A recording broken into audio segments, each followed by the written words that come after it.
peña o cola que yo fui.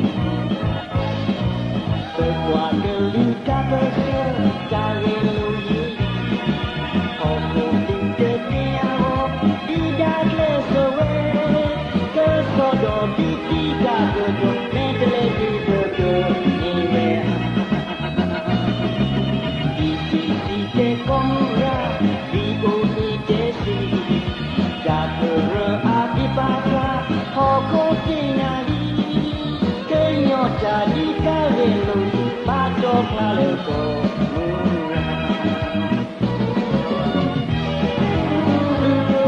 Ekit lolo lalu bawi mi kenyo jatuh sebu lomi.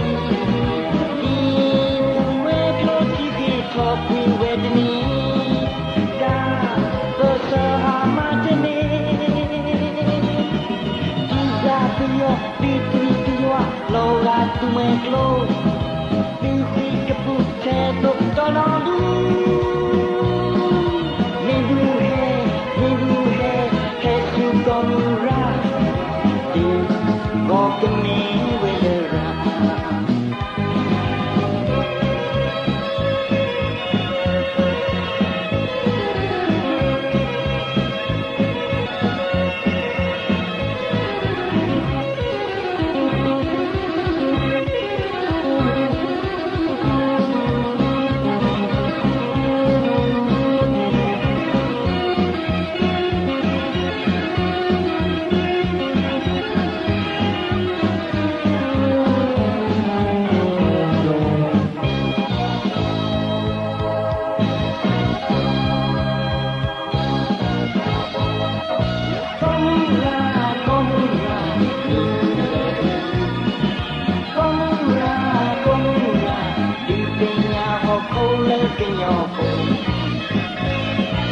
Papu kuatnya doi jika kelingo ibu mana kenyo bioro juga kenyo mi eduki hehehe jika muradi esodone kokipe hisukwane base koma tapi do otoma nelitimu keseni nagi jambio niki ne kweno dele eki kolo lalu bawi mi kenyo jate sebu lomi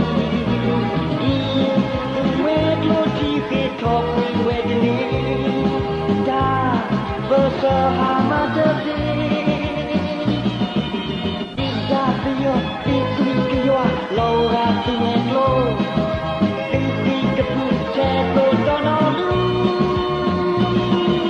minggu he kesu komura gokeni welera